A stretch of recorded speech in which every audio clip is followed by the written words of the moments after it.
Magandang gabi Luzon, Visayas at Mindanao. Narito na ang nagkakaisa at pinakamalawak na pagbabalita. Sa pangunguna ng Presidential Communications Office, na kinabibilangan ng Philippine Information Agency, Philippine News Agency, Presidential Broadcast Service, IBC at PTV. Mula sa PTV, ako po si Sheila Salaysay.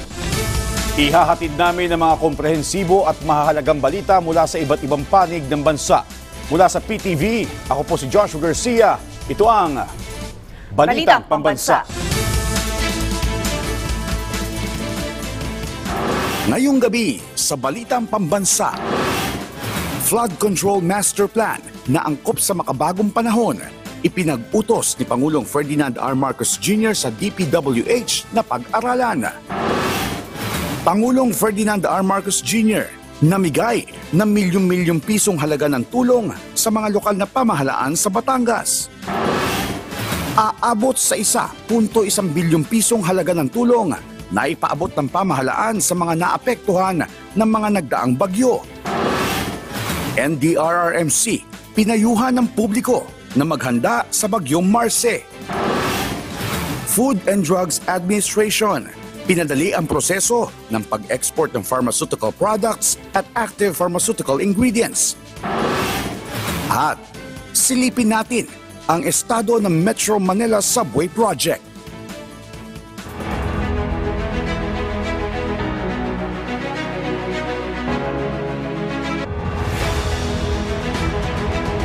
Una po sa ating mga balita, personal na tinignan ni Pangulong Ferdinand R. Marcos Jr. ang pangangailangan ng mga naapektuhan ng Bagyong Christine sa Laurel, Batangas. Inalam din ng Pangulo kung ano ang mga dapat gawin para hindi na maulit ang matinding epekto ng mga bagyo. Ang detalye sa Balitang Pambansa ni Clazel Pardilla. Bakas pa rin ang pinsalang iniwan ng Bagyong Christine sa bayan ng Laurel, Batangas. Lubog pa rin sa putik at baha ang ilang kabahayan. Apektado ang kanilang kabuhayan. Ito raw ang unang beses na nakapagtamo ng ganitong pinsala ang Laurel dahil sa bagyo, na personal na nasaksihan sa ginawang inspeksyon ni Pangulong Ferdinand R. Marcos Jr. kasama ang pinuno ng iba't ibang ahensya ng gobyerno. Kaya't nandito po, halos kalahati ng kabinete ay nandito po upang tignan kung ano po ang mga kailangang gawin. At nakita naman po namin ang mga naging problema na dala ng Christine dito sa inyo. Siyam sa 21 barangay sa Laurel ang labis na naapektuhan ng Bagyong Christine. Para mabilis na makabangon mula sa hagupitang bagyo, nag-abot ng 10 milyong pisong pinansyal na tulong si Pangulong Marcos sa Laurel LGU. Bahagi ito ng 60 milyong pisong financial aid para sa 6 na bayan sa Batangas. Binigyan naman ng tig 10,000 pisong ayuda ang mga magsasaka at mangingisda. Namahagi rin ang presidente ng libreng construction materials sa muling paggawa ng kanilang mga nasirang tahanan. Kabilang sa mga benepisyaryo si Orlando na nagiba na nga ang bahay. Inanod pa ng tubig ang baklad. Pasalamat daw sa Pangulo dahil sa ibibigay nilang tulong. Malaking bagay yun para sa pag-uumpisa namin sa buhay, sa pamumuhay. Makakaasa kayo na ang pamahalaan ay patuloy nakabalikat ninyo sa pag-ahon mula sa hamong ito. Ipinangako ni Pangulong Marcos ang pagkumpleto sa Taal Lake Circumferential Road at pagsasaayos ng tulay na ito. Dahil sa dami ng ulan ay binagsak ng Bagyong Christine, umapaw ang Bayuyungan River dito sa Laurel, Batangas, na sumira at nagpabagsak sa Bayuyungan Bridge. Wala ngayon makadaan sa tulay na yan na nagdurugtong sa mga barangay ng Poblasyon 3 at Bugaan East at West. Mahalaga ang daanang ito na kumukonekta sa mga bayan ng Laurel at Agoncillo, pati na rin Lemery, Batangas. Ang DPWH ay tinitignan na ang mga ito. Inaatasan ko rin sila na gawing prioridad ang pagpapagawa ng mga infrastrukturang ito na magawa sa lalong madaling panahon. Papalo sa 61 ang bilang ng mga namatay sa Batangas. Para maiwasan ang ganitong trahedya, puspusan ang ginagawang hakbang ng pamahalaan at pinare-review ang Flood Control Master Plan. Bagaman nakalatag ang mga flood control project ng gobyerno, doble sa Bagyong Ondoy ang ibinagsak na tubig ng Bagyong Christine na epekto ng climate change. Bumabaha siguro dati, pero hindi ganito kalaki. Nagbago talaga ang panahon. Kaya gagawin natin, babaguhin natin ang mga design, patitibayan natin yung mga infrastructure, mga flood control, yung mga slope protection, pati yung mga tulay. Lahat yan, kailangan natin baguhin, tignan natin na mas magandang design. Handaan niya ang pamahalaan na imbestigahan ang pondo sa mga flood control project at dapat tingnan ang science o tunay na nangyayari sa mga ito. Binigyan diin ang paggamit ng mga teknolohiya para pigilan ang epekto ng mga kalamidad. Tulad ng early warning system ng DOST para balaan ang mga nasa lugar na hazard-prone areas at dahan-dahang pagbawas ng tubig sa mga dam bilang standard procedure para maiwasan ang matinding pagbaha. Pinadadalay rin ang pag-access sa mga pondo ng NDRRMC para mabilis na maayos ang mga kagamitan at pasilidad na nasira dulot ng sakuna. Mula sa PTV, Kalay Zalpardilia, Balitang Pambansa. Maagang pagbangon mula sa hagupit ng kalamidad ang mithiin ni Pangulong Ferdinand R. Marcos Jr. sa pamamahagi ng tulong pinansyal sa mga naapektuhan ng Bagyong Christine sa Batangas. Inilatag rin ng Pangulo ang ilan sa mga binuo nilang hakbang para mapagaan ang epekto ng kalamidad. Ang detalye sa Balitang Pambansa ni Alan Francisco ng PTV Manila. Aabot sa 60 million pesos na halaga ng tulong ang ipinamahagi ni Pangulong Ferdinand R. Marcos Jr. sa 6 na bayan sa Batangas na naapektuhan ng Bagyong Christine. Ito ay ang bayan ng Talisay, Laurel, Agoncillo, Cuenca, Lemery at Balete. Nais ko pong ipaabot ang aming taus-pusong pakikiramay sa bawat Pilipinong naapektuhan ng Bagyong Christine. Itinalaga natin ang araw na ito bilang National Day of Mourning sa ilalim ng Proclamation number 728. Batid namin na hindi madaling maibsan ang sakit na inyong pinagdadaanan. Ngunit umaasa kami na sa suportang handog namin ngayon, kayo ay makapagsimula muli. Mula sa tanggapan ng Pangulo, magkakaloob tayo ng 60 milyong piso na tulong na ipapamahagi ng DSWD para sa munisipalidad ng Batangas, kasama na rito ang mga munisipalidad ng Batangas. Kasama na rito ang Talisay, na lubhang naapektuhan ng Bagyong Christine. Makakatanggap po ng tigsa 10,000 piso ang mga piling magsasaka at mangingisda na labis na tinamaan ng bagyong ito. Kasabay nito, ang pakikiramay ng Pangulo sa mga pamilyang na biktima ng trahedyang dulot ng bagyo. Naitala sa Batangas ang higit 60 nasawi, bunsod ng landslides at pagkalunod noong kasagsagan ng kalamidad. Ipinag-utos din ni President Marcos sa mga ahensya ng gobyerno ang ibayong pagtutulungan para mabawasan ang epekto ng kalamidad at maiwasan ang mga nasasawi mula sa mga natural disaster.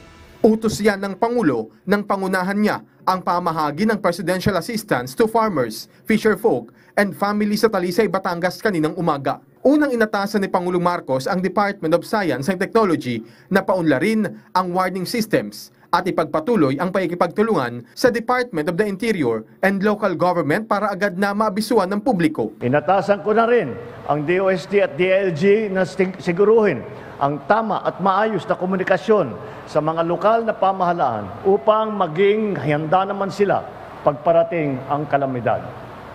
Patuloy din ang programa ng DILG ng Operation Listo na ang layo ay palakasin ang disaster preparedness ng ating mga LGU para sa paghahanda, pagtugon at pagsusubaybay sa mga sakuna. Para maiwasan naman ang pagbaha, partikular sa mga mababang lugar, inatasan ni President Marcos ang National Irrigation Administration, Department of Energy, DNR at Metropolitan Water Works and Sewerage System na dahan-dahang magbawas ng tubig sa mga dam bago pa man dumating ang bagyo.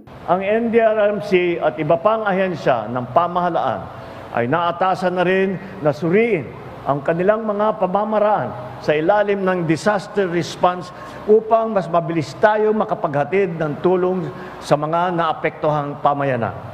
Ang Department of Public Works and Highways naman, hinikayat ng Pangulo na paigtingin ng slope protection designs o yung disenyo ng dalusdos ng mga kalsada at tulay upang mas maging matibay at makabagay agad sa nagbabagong climate patterns tulad ng malalakas na ulan.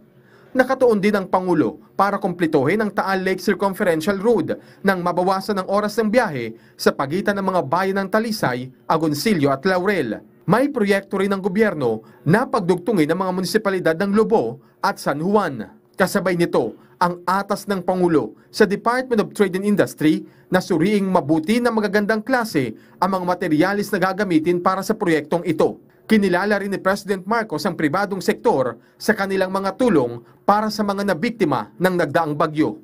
Sa puntong ito, nais kong pasalamatan ang pribadong sektor, kasama na dyan ang Metrobank, mga kawani ng pamahalaan, mga volunteer, mga first responder na nag-alay ng kanilang kakayahan upang makatulong sa ating mga kababayan. Mula sa PTV, Alan Francisco, Balitang Pambansa. Aabot na sa 1.1 billion pesos ang tulong na naihahatid ng pamahalaan sa mga nasalanta ng bagyo. At ayon kay Pangulong Ferdinand R. Marcos Jr., tuloy-tuloy pa ang pagtulong lalo na sa Bicol Region. Ang detalye sa Balitang Pambansa ni Floyd Brenz ng PTV Manila. Tuloy-tuloy pa rin ang pagdating ng tulong para sa Bicol Region. Kahapon ay dumating ang 8 trucks mula sa Visayas Disaster Resource Center na may lamang 13,600 family food packs. Kasabay nito, may 5,000 din na family food packs na ipinadala sa bayan ng Bulan sa Sorsogon at bayan ng Bombon sa Camarines Sur bilang dagdag na tulong. Samantala, nakatanggap naman ng karagdagang sleeping kits ang mga nawalan ng tahanan sa barangay San Miguel, Bula, Camarines Sur na isa sa mga pinakamatinding na apektuhan. Dumating naman nitong Sabado sa Legazpi City ang karagdagang 23,000 food packs na nagmula sa DSWD Visayas Disaster Resource Center sa Cebu City. Sa tulong naman ng 250th Presidential Airlift Wing at 205th Tactical Helicopter Wing, nakapaghatid din ng mga miyembro ng Philippine Air Force ng higit 200 family kits at 300 family food packs sa Batangas. Nasa Batanes na ang karagdagang 5,500 family food packs para sa mga kababayan nating nasalanta ng Bagyong Leon sa Batanes. Ibiniyahe ito sa pamamagitan ng BRP Gabriel Silang ng Philippine Coast Guard na dumating kahapon sa Basco Port sa Batanes. Ang naturang mga tulong ay nakatakdang ipamahagi sa iba't ibang mga munisipalidad ng island provinces ng Batanes. Samantala, sa tulong ng bayanihan, naging mabilis ang clearing operation sa Batanes kung saan partikular na tinutukan ay ang national at provincial roads para agad na madaanan. Nagbigay ang gobyerno ng mahigit 1 bilyong piso na halaga ng tulong sa mga pamilyang naapektuhan ng mga kamakailang bagyo ayon sa Presidential Communications Office. Patuloy pa rin ang National Disaster Risk Reduction and Management Council at ang Department of Public Works and Highways sa paglilinis sa mga kalsada at pag-aalis ng mga baras sa mga kanal na naapektuhan sa severe tropical storm Christine at Typhoon Leon. Ayon sa pinakahuling datos ng NDRRMC, umabot na sa 150 ang bilang ng namatay dahil sa bagyong Leon at Christine. Naiulat din ng NDRRMC na halos 8 milyong tao ang naapektuhan dahil sa mga nasabing bagyo. Mula PTV, Floyd Brenz, Balitang Pambansa. Idineklara ni Pangulong Ferdinand R. Marcos Jr. ngayong araw ng November 4, 2024 bilang National Day of Mourning para sa mga naging biktima ng Severe Tropical Storm Christine. Nakasaad sa Proclamation No. 728 na ang pagdedeklara sa National Day of Mourning ay bilang pakikiisa sa pamilya ng mga naging biktima ng Bagyong Christine. Dahil dito ang watawat ng Pilipinas sa lahat ng government agencies at maging mga embahada ng Pilipinas sa iba't ibang bahagi ng bansa ay inilagay sa half-mast ngayong Lunes. Samantala, nagpaabot naman ng panalangin at pakikiramay ang Kamara sa mga naulila ng mga nasawi sa kalamidad ngayon National Day of Mourning para sa mga biktima ng Bagyong Christine. Ayon kay House Speaker Martin Romualdez, panahon ngayon ng pagkakaisa at pagtutulungan sa ngalan ng sama-samang pagbangon ng bansa mula sa sakuna. Bukod sa pag-alala sa mga nasawi ng bagyo, kinilala din ng House Leader ang naging sakripisyo at pagsisikap ng mga responder, relief workers at iba pang volunteers na tumulong sa bayanihan. Tiniyak naman ni House Deputy Majority Leader Jude Asidre na patuloy ang magiging hakbang ng Kamara para sa mga biktima ng bagyo, hindi lamang sa pamamagitan ng pagpapaabot ng tulong, kundi maging sa pagbuo ng mahalagang batas. Pinaghahanda ng National Disaster Risk Reduction ang mga LGU at ang publiko na maghanda sa posibleng epekto ng Bagyong Marce sa bansa. Nakabantay na rin ang Department of National Defense at Office of Civil Defense sa nasabing bagyo. Kahapon ay pinangunahan na ni Defense Secretary at NDRRMC Chairperson Gibo Chodoro ang pagpupulong kasama ang mga opisyal na iba pang mga ahensya ng gobyerno. Pinatutupad naman ng mga kinakailangang paghahanda para matiyak ang kaligtasan sa mga komunidad sa pagtama ng panibago na namang kalamidad sa bansa. Pinatitiyak ni Chodoro ang sapat na suporta sa mga rehiyon at local units mula sa pamahalaang nasyonal. Pinayuhan din ng NDRRMC ang publiko na manatiling updated sa mga inilalabas na abiso kaugnay ng bagyo. Susunod sa Balitang Pambansa, Food and Drugs Administration pinadali ang proseso ng pag-export ng pharmaceutical products at active pharmaceutical ingredients. At rates at allowances ng foreign services personnel tinaasan ni Pangulong Ferdinand R. Marcos Jr. Lahat ng yan sa pagbabalik ng Balitang Pambansa.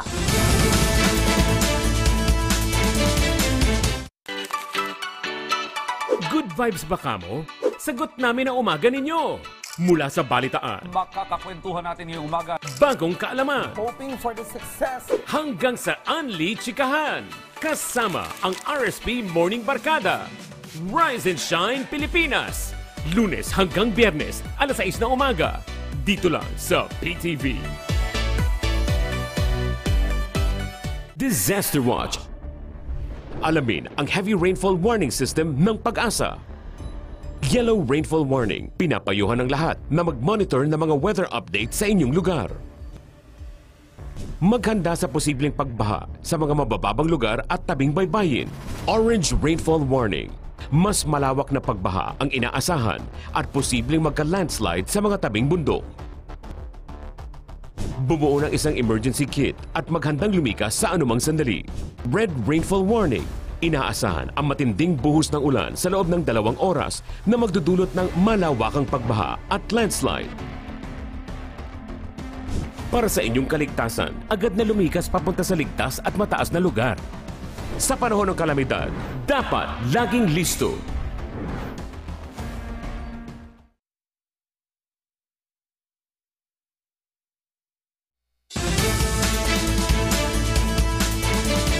Tumanggap na ng abiso ang Philippine Crop Insurance Corporation ng PCIC sa Regional Office 3 kaugnay sa pinsala sa mga magsasakang naapektuhan ng Bagyong Christine. Ang detalye sa Balitang Pambansa ni Camille Naganyo ng PIA Central Luzon. Isa si Ginoong Eduardo Rivera magsasaka mula sa lungsod ng Palayan, Nueva Ecija sa mga maagang nagpasa ng abiso ng pinsala sa Philippine Crop Insurance Corporation o PCIC Regional Office 3A. Ayon kay Rivera, naapektuhan ng nagdaang Bagyong Christine ang kanilang 4 na ektaryang palayan at 3 ektaryang tumana at gulayan. Yung pagpunta namin dito na sana mapakinggan yung aming karayingan. Sa bagay po, taon-taon ay kapag nasisiraan kami, kahit papano, kahit na 7,000 lang sa isang hektarya, malaking bagay na po sa amin kaming magsasaka. Kaya kami po, maswerte pa rin kaming mga magsasaka dito sa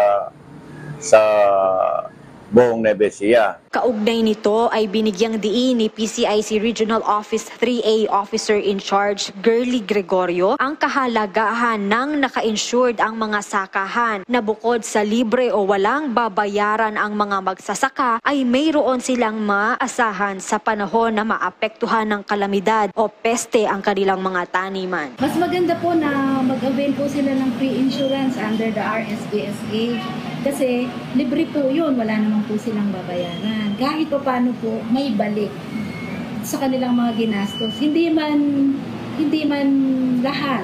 Kasi po ang RSPSA po kasi ay hanggang maximum of 20,000 cover lang po per hectare. Samantala, patuloy na hinihikayat ni Gregorio ang mga nasasakupang magsasaka mula sa mga lalawigan ng Nueva Ecija at Aurora na naapektuhan ng Bagyong Christine na mayroon silang 20 araw mula noong kasagsagan ng bagyo para mag-file ng kanilang abiso ng pinsala para makatanggap ng bayad sa insurance. Ito ay maaaring ipasa ng personal sa tanggapan ng PCIC sa Kabanatuan at sa kanilang mga Provincial Extension Office sa lungsod lungsod ng San Jose sa Nueva Ecija at sa Baler sa Aurora o kaya naman ay sa kanilang email address na pcicro3anl@gmail.com. Simula Enero hanggang Oktubre ng taong ito ay umabot na sa humigit 49.6 milyong piso ang halaga ng mga indemnity check na iginawad ng PCIC para sa humigit 4,000 magsasaka na nag-file ng danyo sa mga palayan sa buong Nueva Ecija. Mula sa Philippine Information Agency Gitnang Luzon, Camille Naganyo para sa Balitang Pambansa. Mahigit 21.4 million na halaga ng delinquencies ng mga employers na hindi nag-remit ng kontribusyon ng kanilang empleyado ang kokolektahin ng SSS sa Butuan City Branch. Ang detalye sa Balitang Pambansa ni Jennifer Peña ng PIA Caraga.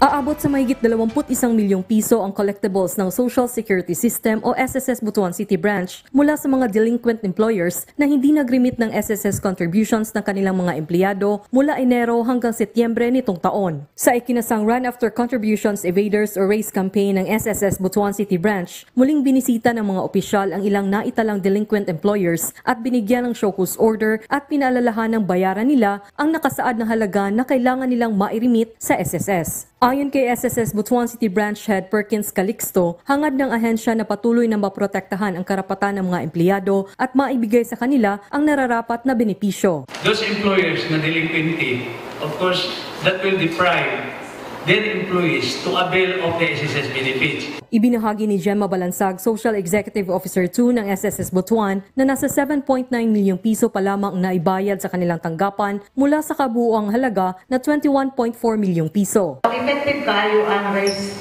Tungod kay ang mga employers na dili kabayad, comply din sila within 30 days. So ang nagbayad gani og fully paid ani sa 61, 18 na ka-employers. Kanya ang uban katong mga employers na wala na-register na po. Pakiusap rin ang ahensya sa may 3,773 delinquent employers ng lungsod na agad tumugon sa show cause order at maaaring mag-avail ng installment payment at condonation of interest para sa ganon ay maging magaan sa mga employers ang pagbayad. That is why one of the purpose of the raise or the contribution evaders is to let them know what are the responsibilities of the employers, as well as to interact with the employer as well as the employees, to let them know the responsibilities of the employers and the employees. Hinikayat din ng SSS ang mga empleyado na mag-report sa kanilang tanggapan sakaling may mga kahina-hinalang remittances ang kanilang pinagtatrabahuan at agad naman itong aaksyonan ng SSS. Mula sa Philippine Information Agency Caraga, Jennifer Peña Gaetano para sa Balitang Pambansa. Ipinakita sa Caraga State University sa Butuan City ang pinakaunang online tax mapping platform sa Pilipinas. Ang detalye sa Balitang Pambansa ni Renel Luzon Escuadro ng Philippine Information Agency Caraga. Ibinida ni Caraga State University President Rolin C. Dagil bilang founder at project leader ng MapX, ang pinakaunang online tax mapping platform sa bansa na makakatulong sa mga local government units para sa mas mabilis na real property tax o RPT mapping at assessment, eksakto at tumpak na real property tax collection, kasali na ang payment gateway para sa maginhawang pagbabayad ng real property tax ng mga real property owners. Yun yung isa sa mga problema kasi yung pagmapa is one of the tedious work, and then so yung assessment ng real property, yung tinatawag nila na scheduled market value is outdated. Ang MapX ay isang end-to-end solution para sa mga LGU at real property owners. Ito ay isang web-based platform sa pagmamapa ng real property gamit ang Web-Based Geographic Information Systems o GIS upang makakuha ng tumpak ng mga property boundaries at artificial intelligence para sa updated na fair market valuation na tumutulong sa pag-alis ng depisit ng pamahalaan sa koleksyon ng RPT. Gayon din, nagbibigay ito ng isang sistema ng abiso at koleksyon sa pamamagitan ng mobile application para sa mga may-ari ng real property. Dahil ito ay ganap na online, magbibigay ito ng kaginhawaan at walang hassle na mga transaksyon sa mga nagbabayad ng buwis. Ayon pa kay Dr. Dagil, ang MapX ay nagsimula noong 2019 bilang faculty project ng CSU sa Butuan City at ito ay pinunduhan ng Department of Science and Technology, Philippine Council for Industry, Energy and Emerging Technology Research and Development. Inanyayahan ni Dr. Dagil ang ibang LGUs sa bansa na tangkilikin ang MapX na isang inobasyon at game changer sa real property tax mapping at koleksyon na gawang Pinoy. Mula sa Philippine Information Agency Caraga, Rinel Luzon Escuadro para sa Balitang Pambansa. Alinsunod sa direktiba ni Pangulong Ferdinand R. Marcos Jr., pinadali na ng Food and Drug Administration o FDA ang proseso ng pag-export ng mga pharmaceutical products at active pharmaceutical ingredients. Ito ay sa pamamagitan ng bagong Administrative Order No. 2024-0012. Layo ng ahensya na tiyakin ang kaligtasan, bisa at kalidad ng mga health products. Batay naman sa Section 15 ng Executive Order No. 175, walang gamot o aparato na maaaring likhain, ibenta, iangkat, i-export o ipamahagi kung hindi ito rehistrado ayon sa mga alituntunin na itinakda ng Department of Health. Tinitiyak din ng bagong mga patakaran na hindi maituturing na adulterated o misbranded ang isang produkto kung ito ay sumusunod sa mga pamantayan ng foreign purchaser at naaayon sa batas ng bansang tatanggap at may tamang label na intended for export. Naglabas ng executive order si Pangulong Ferdinand R. Marcos Jr. na nag-a-adjust sa rates at allowances ng mga government personnel na nakadeploy sa mga stationed overseas. Sa ilalim ng Executive Order No. 73 na nilagdaan ni Executive Secretary Lucas Bersamin nitong nakaraang ika-30 ng Oktubre, ang mga base rates ng overseas allowances para sa lahat ng government personnel na nakatalagang tataas. Inayos din ng Pangulo ang pangkalahatang mga index ng allowance kasama ng taunang base rate ng living quarters. Ang nasabing executive order ay nag-update din ng taunang base rates ng living quarters allowance na ipapatupad din sa 4 na tranches. Pilipinas, sa mga gustong malaman ang estado ng ating Metro Manila subway projects, ipinasilip ng Sumitomo Mitsui Construction ang bagong progreso ng Metro Manila Subway Project o MMSP. Ipinakita sa video ang gawain sa Anona Station at Camp Aguinaldo Station, pati na rin ang Baliwag Fabrication Yard sa Bulacan. Kapag natapos, ang biyahe mula Valenzuela City patungong NAIA Terminal 3 ay magiging 41 minutes na lamang mula sa dating 1 oras at 30 minuto. Inaasahang magsisilbi ang subway sa higit 519,000 na pasahero araw-araw sa unang taon ng operasyon na nag-aalok ng mas mabilis at mas maginhawang biyahe para sa mga mamamayan. At dyan po nagtatapos ang 30 minutong ulat sa bawat sulok ng bansa. Pilipinas, 51 days to go at Pasko na.